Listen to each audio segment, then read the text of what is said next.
上集讲到，曹操率军征伐刘备，刘备战败后只身前往平原国，投靠了袁绍，而关羽则被曹操给活捉了。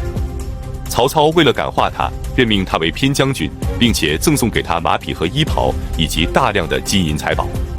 在这期间，田丰建议袁绍趁机攻打曹操的后方，但袁绍却以小儿子生病为由拒绝了。等曹操打败刘备，率军返回官渡的时候，袁绍却准备调集精兵去攻打曹操，官渡之战正式拉开了序幕。本期视频，我们就一起走进官渡之战爆发，激战颜良、诛文丑。199年6月，袁绍集结了精锐步兵10万，骑兵万余，企图南下进攻许都，一举攻灭曹操。可沮授和田丰却提出了反对意见，他们认为此时战局已变，不是攻打曹操的最佳时机。而且近年来由于讨伐公孙瓒，使百姓疲惫穷困，仓库也没有积余。此时应该派使者向天子进献俘虏和战利品，致力于农耕，使人马得到休整。如果曹操出兵阻止，我们就以曹操阻隔天子为名，出兵黎阳，逐步经营黄河以南的地区，然后多造船只，整修器械，派遣旌旗袭扰曹操的边境，使其不得安宁。如此作为，不出3年就可以使曹军疲惫，一举便可将其击灭。然而郭图却反对说，袁公兵强马壮，消灭曹操易如反掌，如果现在不灭，以后再想图谋就更加困难了。最终袁绍采纳了郭图和沈佩的意见，并且以扰乱军心为由，将田丰给关押了起来。沮授回家后，召集宗族成员分割财产，郁闷地对他们说，此战如果胜利，对袁绍的威望没有任何增加，而一旦失败，将自身难保，真是悲哀呀。这时郭图等人对袁绍说，沮授监管内外，威震3军，如果让他逐渐强盛，恐怕以后不好控制。于是袁绍便将沮授的监军权力一分为3，分别授予沮授、郭图以及淳于琼。200年2月，袁绍任命沈佩和庞纪主持军事，田丰和荀臣以及许攸充当谋士，颜良和文丑担任将帅，立即率军南下，进驻黎阳，即今天河南省浚县东。之后他亲率主力驻守黎阳，派颜良和淳于琼以及郭图率军前往白马，即今天河南省滑县。驻守白马的是东郡太守刘延，他自知抵抗不住，立即向曹操求援。得知袁绍的大军出发后，许都大为震动，曹操的属下对于是否与袁绍决战意见不一。以孔融为代表的名士反对与袁绍决战，理由是袁绍地广兵强，有田丰和许攸等谋臣，沈佩和庞纪等忠臣，以及颜良和文丑等勇将，一旦开战，恐怕很难取胜。曹操便安慰众人说道，原本出此人，志大而志小，色厉而胆薄，计克而少威。他虽然兵多，但谋划不明，将骄而众令不一，粮草虽足，可内都是为我而准备的。随后徐彧说道，袁绍虽然兵多，但法令不严，田丰刚愎，但好犯上，许攸贪婪而不简述，沈佩专权而无谋，庞纪果决而刚愎自用，至于颜良和文丑，不过是匹夫之勇罢了，可以一战而擒。曹操听后更加坚定了迎战袁绍的信心。可此时袁绍的兵力大概是12万左右，号称70万，而曹操的兵力却只有3-4万人，而且颜良等人已经开始围攻白马了。4月，曹操亲自率兵北上迎战袁绍。由于他的兵力太少，荀攸便建议他只能智取，不能硬拼，只要想办法让袁绍分兵，便可取胜。曹操采纳了荀攸的建议，率军佯装攻打延津。延津是古黄河渡口，位于白马的上游，他要做出从延津渡河袭击袁军后方的姿态，诱使袁绍分兵。袁绍没看出来曹操的计谋，果然开始分兵。他让正在攻打白马的郭图和淳于琼率军向西去守住延津渡口。沮授不同意让颜良独守白马，理由是颜良虽然骁勇，但性格急促而狭小，不能让他独自担任大将，但袁绍并不听从。郭图和淳于琼率军奔赴延津，而曹操见袁绍分兵后，却立即转向，率领轻骑直奔白马而来。在距离白马10余里的时候，颜良在震惊之余，只能率军仓促迎战。曹操派张辽和关羽为先锋，冲在前面，他自己则亲率大军殿后。关羽远远就看见了颜良所乘的戎车，大军激战之时，他策马狂奔，冲到了颜良的身边，将其斩杀。主将死后，援军顿时乱作一团，大败而归。至此，白马之围被解。之后，曹操带着白马的所有辎重，沿着黄河向西行军，准备前往延津抵抗郭图和淳于琼。然而，袁绍得知颜良被斩后，非常气愤，立即率领大军来到延津渡口的北岸，准备率领全军渡河，一举消灭曹操。这时，沮授劝阻他说：“战场局势风云变幻，全军渡河万一失利，便有全军覆没的风险。不如让大军屯留延津，然后分兵进攻官渡。如果能够取胜，再行增兵渡河不迟。万一失利，兵众也可以安全的撤离。”可袁绍根本听不进去，仍然一意孤行。沮授见劝阻不住袁绍，就称病不前，这让袁绍非常的憎恨。他将沮授的军队再分一部分交给郭图统领，之后便全军开始渡河。此时，曹操的骑兵不足600，驻扎在延津南岸。为了引诱援军，他命令所有骑兵卸下马鞍，放开缰绳，并将辎重车辆杂乱地扔在路旁。不多时，文丑和刘备率领的5000骑兵先行渡过了黄河，其余大军则紧随其后。文丑和刘备的骑兵过河后，见到处都是曹军的辎重，纷纷上前开始抢夺，顿时乱作一团。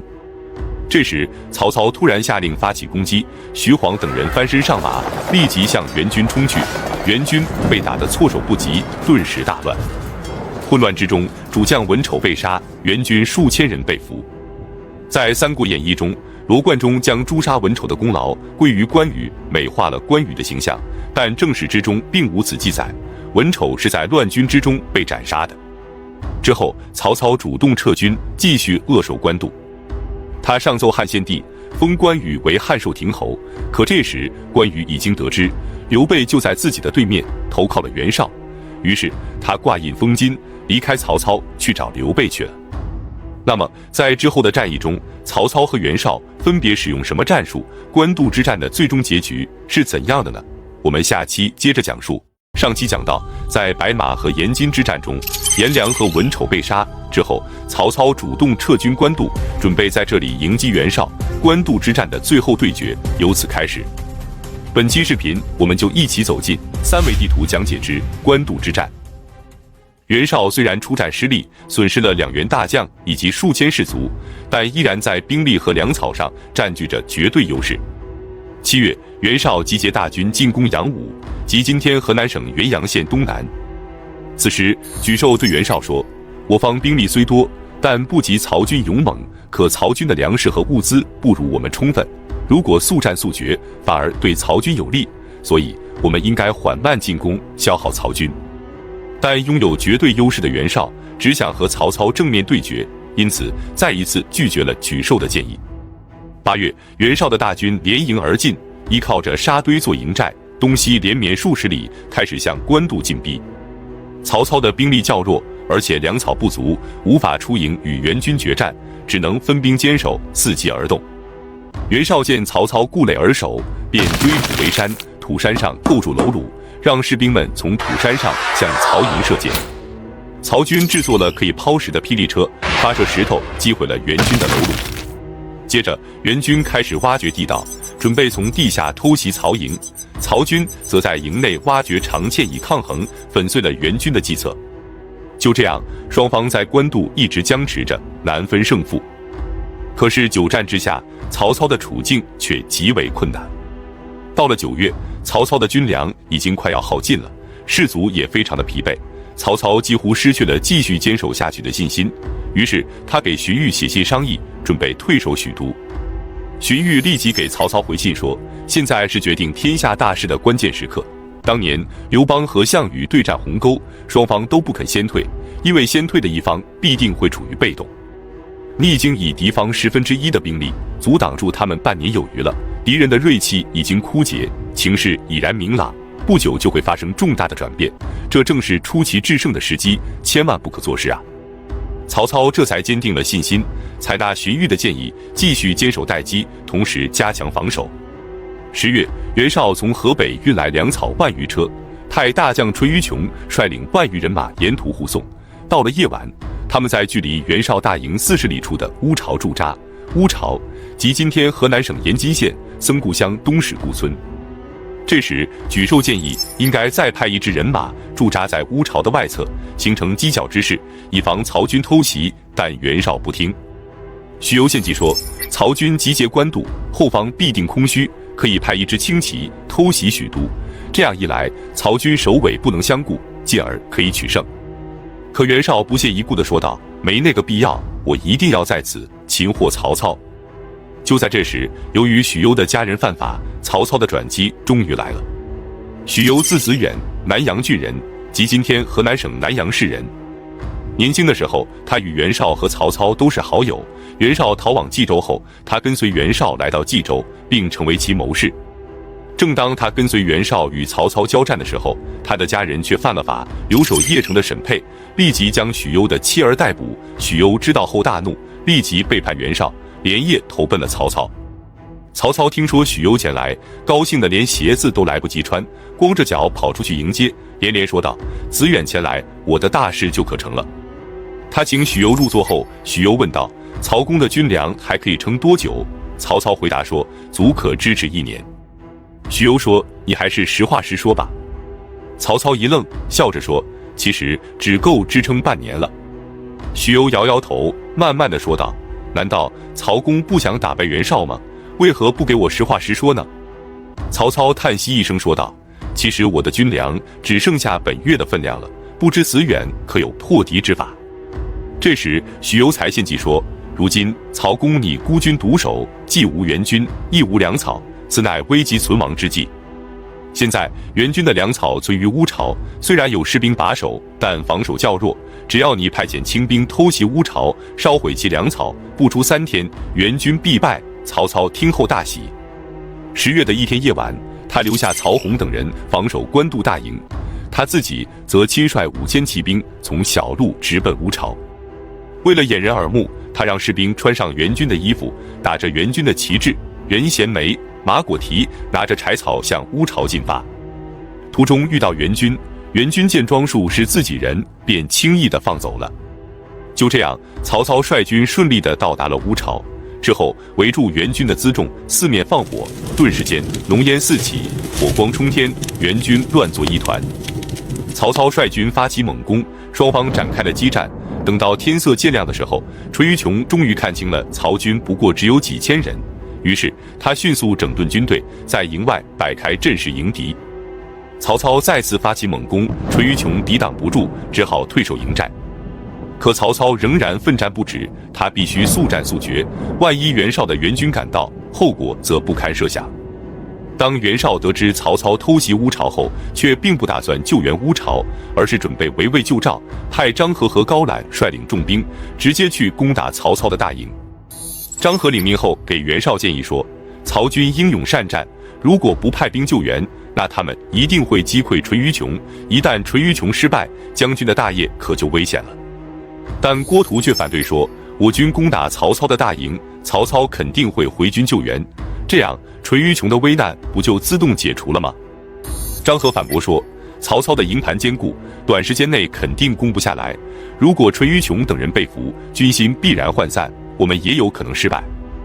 可最终袁绍没有理会张合的劝阻，而是采纳了郭图的建议，只派遣少量轻骑去救援淳于琼，重兵则由张合和高览率领前去攻打曹操的大营。袁绍增援的轻骑逐渐靠近乌巢后，曹操的属下便建议曹操奋兵抵抗，可曹操却怒喝道，等敌人到背后了再报告。于是曹军的士兵便只能拼死作战，立即大破援军。最终虽袁进、韩举子、吕威煌、赵睿等将领被杀，淳于琼被割下了鼻子后处死，士卒被斩了1000余人。之后曹操将他们的鼻子割下，连同牛和马的舌头一同送往援军，援军的将士们大惊。淳于琼这边是彻底失败了，守将和士兵已经损伤殆尽，粮草也被曹军全部烧毁。再来看张合和高览，他们到达曹营后立即发起攻击，却久攻不下。至此，郭图给袁绍建议的围魏救赵之计彻底落空。为了掩盖自己的失策，郭图就在袁绍面前诬告张合。他对袁绍说，张合得知我军失败后非常高兴，而且还对袁公出言不逊。张合和高览得知消息后，担心袁绍听信谗言怪罪他们，于是立即烧掉攻城器械，准备向曹军投降。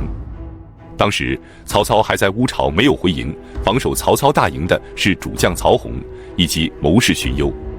曹洪担心张合诈降，不敢接受，可荀攸却说，张合因为计策不被袁绍采用，所以才一怒之下前来投奔的，你不必怀疑。于是曹洪便接受了袁军的投降。等曹操回到大营后，得知张合和高览已经投降，非常高兴，立即将张合拜为偏将军，封为都亭侯。随后，他立即率军对袁绍发起反攻，袁军全线崩溃。袁绍和儿子袁谭来不及穿戴整齐，仅带着800多名骑兵逃回了河北。至此，经过1年多的对峙，曹操以3、4万的兵力击败了袁绍的12万大军，曹军大获全胜。他以其非凡的才智和勇气，写下了军事生涯最为辉煌的一页。此战也成为中国历史上以弱胜强、以少胜多的典型战例。袁军被斩首7万余级，袁绍的所有辎重和珍宝尽归曹操。沮授被曹操活捉，曹操因为非常赏识沮授，就赦免并厚待于他。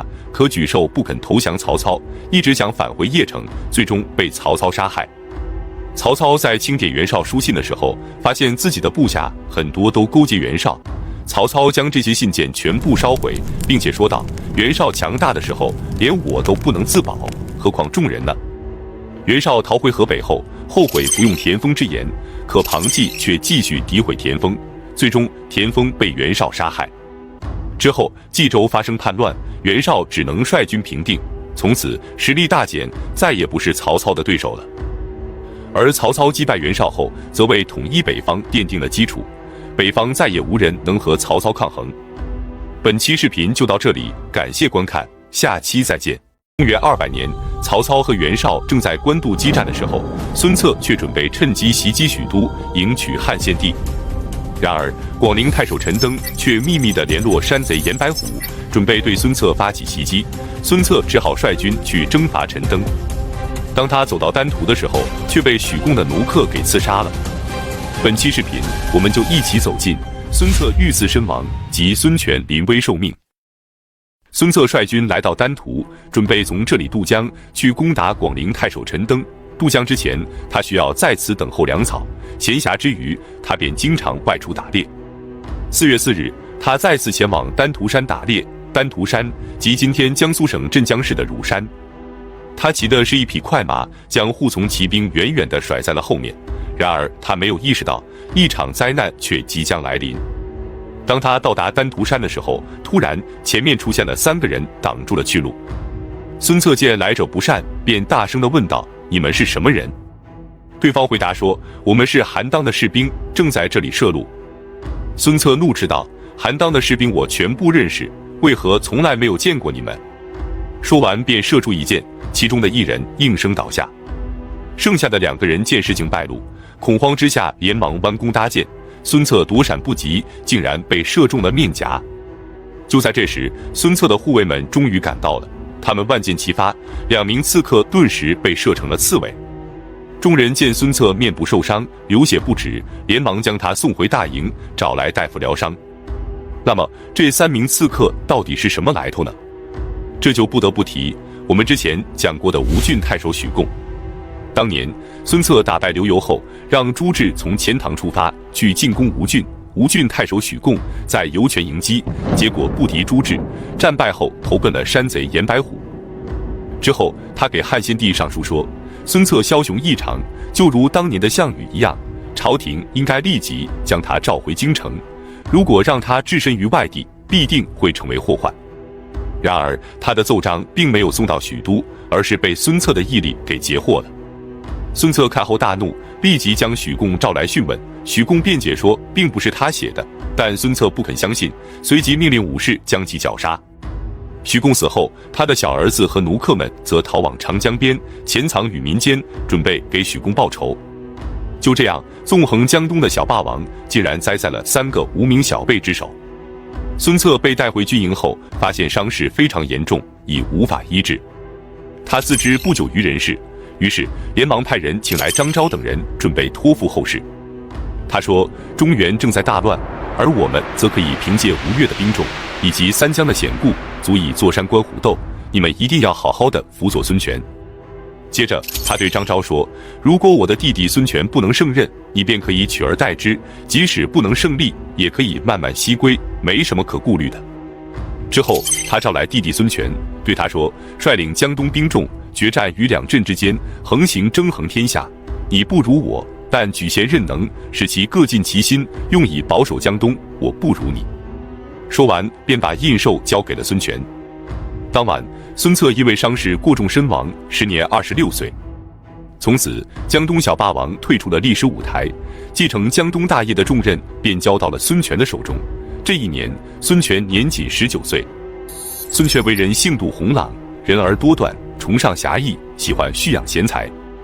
他时常跟随在孙策左右，并且参与内部事务的决策。196年，15岁的孙权被任命为阳县县长。阳县即今天的江苏省宜兴市。之后，曹操为了拉拢孙策，便以朝廷的名义册封孙权为讨虏将军，兼领会稽郡太守。孙策遇难后，孙权悲伤异常，每日都是以泪洗面。张昭便对他说：“你作为继承人，最重要的是继承先辈的遗业，使其昌大兴隆。如今天下动荡不安，盗贼占山横行，你怎能卧床哀伤，像常人一样放纵自己的情感呢？”孙权问：“那我该如何是好啊？”张昭说：“你应该立即去巡抚将士，稳定军心，要不然将士们恐慌之际，一旦外敌来袭，后果将不堪设想啊。”孙权听完后一惊，连忙振作起来。张昭亲自将他扶上马背，陪他一起列兵而出，安抚将士。此时，孙权的年龄尚轻，连他的母亲吴夫人也担心他不能成事。他召来张昭和董袭等人，询问他们江东是否还能保得住。董袭回答说：“江东有山川险阻可以平固，孙将军不仅贤明，对百姓也有恩德。他承袭基业，上下齐心，张昭秉政，掌管大事。我董袭等人作为爪牙，保住江东，绝无可忧。”过了几天，周瑜也率军从外地赶来奔丧，并且还带回来了一个人，此人便是鲁肃。鲁肃字子敬，临淮郡东城人，即今天安徽定远人。198年，他和周瑜一起投奔孙策。正当孙策准备重用他的时候，他的祖母却突然去世了。于是他只能将家人留在曲阿，将祖母的灵柩送回老家东城去安葬。回到东城后，他的好友刘烨便写信告诉他说，郑宝在巢湖聚集了1万多人，占据着富饶之地，卢将军的许多人都去依附于他，你也应该前去投奔。鲁肃听从了刘烨的意见，准备返回曲阿，接到母亲后就去投奔郑宝。然而他的母亲却被周瑜给接到了吴郡，鲁肃只好前往吴郡，并将刘烨的建议告诉了周瑜。周瑜听后，立即对鲁肃说，过去马援给刘秀说过，当今之事，非但君可以选择臣，臣也可以选择君。孙将军虽然年轻，但亲信贤人志士，接纳奇才异能。我听说了古代哲人的神秘论证，替代刘氏者必定起于东南，因此孙将军一定能建造帝王基业，你应该投奔孙将军才对。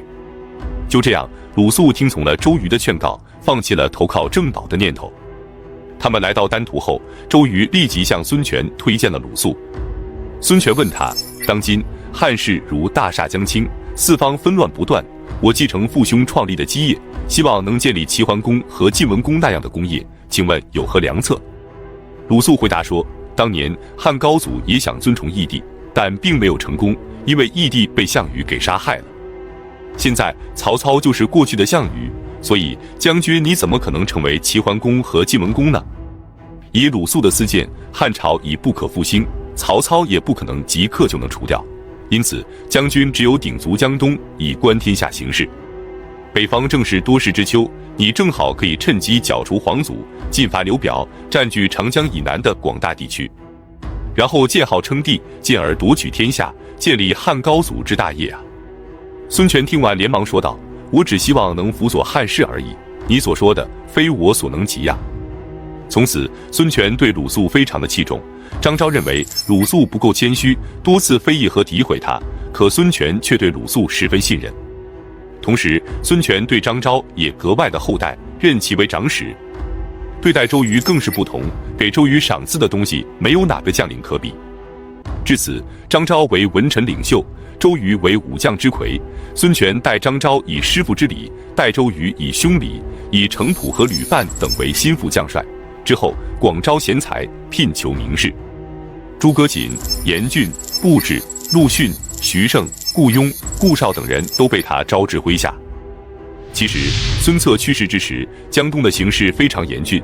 虽然说控制着江东6郡，可实际上偏远险要之处并没有完全归附，英雄豪杰散落在各个州郡，而且各州郡与孙氏也并没有建立起君臣之间相互依赖的关系。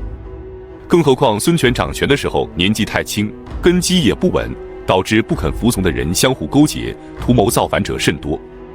首先是庐江太守李树，他公开反叛孙权，孙权立即率兵前去攻打，李树抵抗不住，只能闭门自守，并且向曹操求援。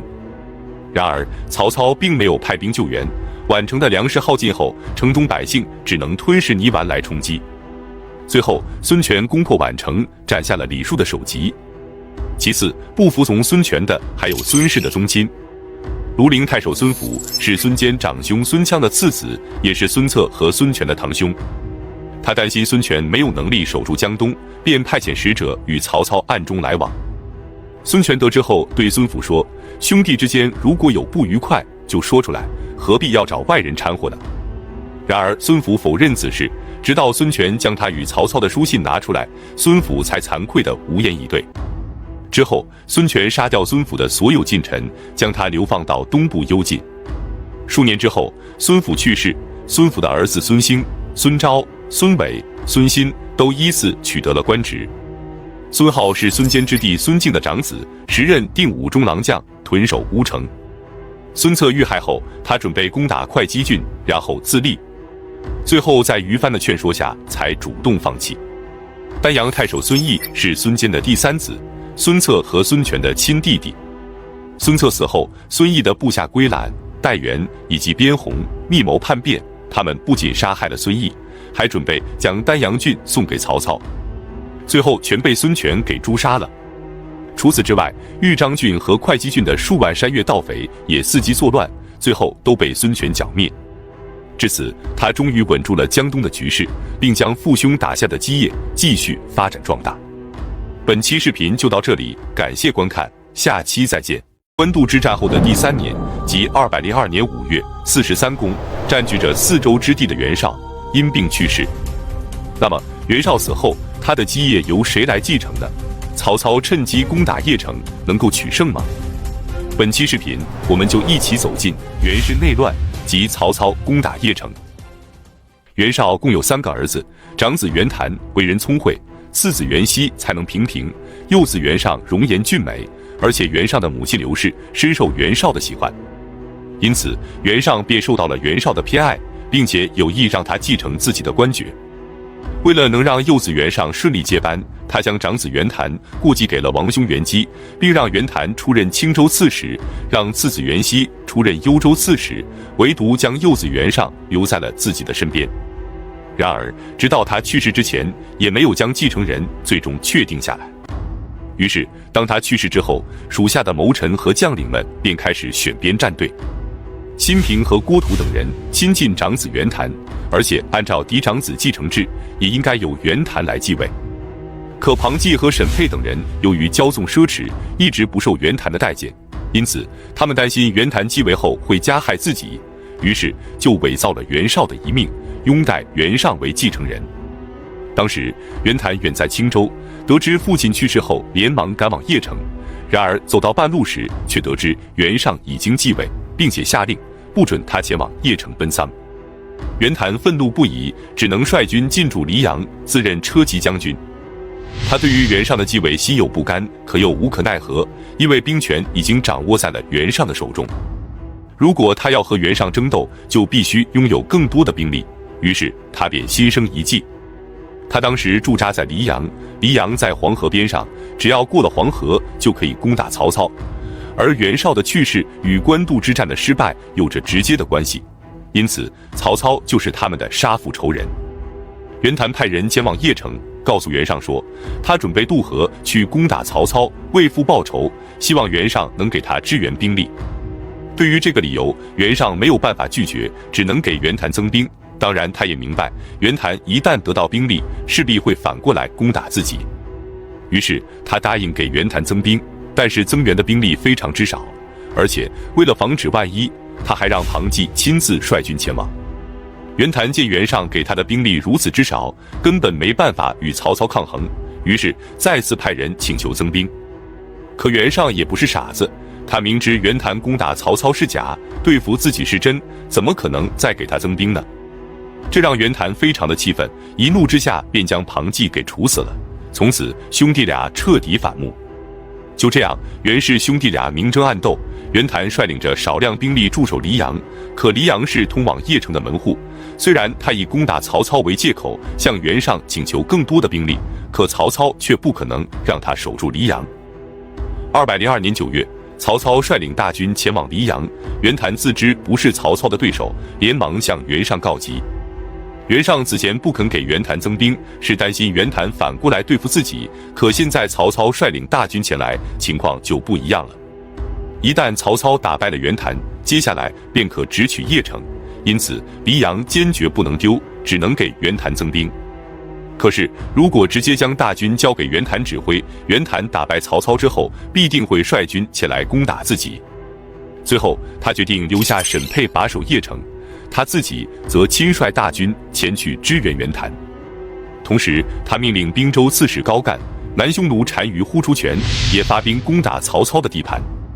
之后任命郭元为河东太守，率领大军去攻打河东郡，以分散曹操的兵力。另外他派人前往关中，说服韩遂和马腾也加入自己的阵营。至此，曹操和袁氏兄弟的大战牵动了各方势力，这对于曹操的处境是非常不利的。此前曹操任命钟繇为司隶校尉，持节督管司隶校尉部，屯驻于弘农郡。他得知南匈奴在平阳起兵后，立即率领各路人马前往抵抗，并且很快就包围了平阳城。可此时滨州刺史高干率军从北边攻来，袁尚任命的河东太守郭元一路势如破竹，很快就抵达了河东郡的绛邑，即今天的山西省绛县。因此当前的形势是钟繇包围着南匈奴，而高干和郭元则来势汹汹，准备从外围包围钟繇。一旦他们两面夹击，再与南匈奴里应外合，钟繇恐怕是要凶多吉少了。因此钟繇的部下们非常惶恐，纷纷劝说他放弃平阳，撤回关中。可钟繇却对他们说，此时袁氏的确非常强盛，关中的韩遂和马腾也一定会暗中勾结，只是还不敢公然反叛。如果我们示弱，他们就会倒向袁氏，到时候我们连关中都无法回去了，所以我们是无路可退的。但是也并不是没有转机，郭元其实是我的外甥，所以我很了解他，他刚愎自用，争强好胜，他率领大军而来，必定会轻视我军，因此我料想他一定会渡过汾水扎营，到时候我们便可以趁他们过河之时发起攻击，必定会大获全胜。诸将听后这才安定了下来。之后他派张继前往长安，去说服韩遂和马腾。张继到达后，给马腾等人分析了利害关系。马腾的部将傅干也对马腾说，自古以来，顺道者昌，逆德者亡。曹公奉迎天子，诛除暴乱，属于顺道；而袁氏背弃亡命，驱率胡人，属于逆德。如果将军此时摇摆不定，我担心事情结束之后，曹公奉辞则罪，将军便要首当其冲了。马腾听后非常害怕，连忙问傅干该如何是好。傅干说，智者转祸为福。如今曹公与袁氏相持，高干和郭元独至河东，曹公虽然有万全之计，也不能制止河东的危机。如果将军能引兵讨伐郭元，内外夹击，则必能成功。到时候曹公必定重谢将军，将军的功名将用竹帛也不够计数的，望将军谨慎抉择。马腾听后醍醐灌顶，立即派遣自己的儿子马超，率领着万余人马前去支援钟繇。钟繇和马超的大军会合后，便屯驻于汾水之畔，等待着郭援。郭援到达后，果然轻敌，他不听从诸将的劝阻，命令大军渡过汾水扎营。结果，当他们渡河渡到一半的时候，钟繇突然下令出兵，刹那间，汾水之上响起了惨烈的厮杀声，郭援军四散奔逃，死伤无数。然而战役结束后，打扫战场的将士们却并没有找到郭援的尸首。到了夜晚，马超的部将庞德从自己的弓箭袋里取出了一个首级，众人才发现正是郭援，连忙报告给钟繇。钟繇见到郭援的首级后失声痛哭，庞德连忙给钟繇道歉，可钟繇却说：“郭援虽然是我外甥，可他是国之大贼，你何错之有？”诸将听后无不肃然起敬。仅此一战，郭援全军覆没，南匈奴单于不敢迎战，只能开城投降。至此，河东和关中得以平定。曹操得知后非常高兴，既然没有了后顾之忧，便立即向黎阳发起猛攻。袁谭和袁尚抵抗不住，只能连夜退往邺城。曹操则率军继续追击，一直追到了邺城城外。然而邺城城防坚固，袁军固城而守，曹军一时无法攻破。此时邺城周边的麦子已经成熟了，抬眼望去，金灿灿的一片，袁氏的大军不敢出城收割，曹操便派人收割麦子，补充了军粮。之后曹军军心大振，准备继续攻打邺城。然而郭嘉却对曹操说，袁绍生前没有确定继承人，导致袁氏兄弟相互争斗，而且袁绍的谋臣郭图和沈佩等人也会各为其主，一定会让他们继续争斗。如果我们继续攻打邺城，他们就会团结一致坚守城池；如果我们退兵，他们就会继续内斗。因此，不如我们退兵去攻打荆州的刘表，等待着袁谭和袁尚的内斗，等事情有了转机之后，我们再来攻打，便可一举而定。曹操听后深以为然，便率军返回许都，任由袁谭和袁尚自相残杀。同时，他派张辽与乐进顺道攻破了鄢安县，即今天河南省清丰县西北的古城集，并将当地的百姓全部迁往了河南。本期视频就到这里，感谢观看，下期再见。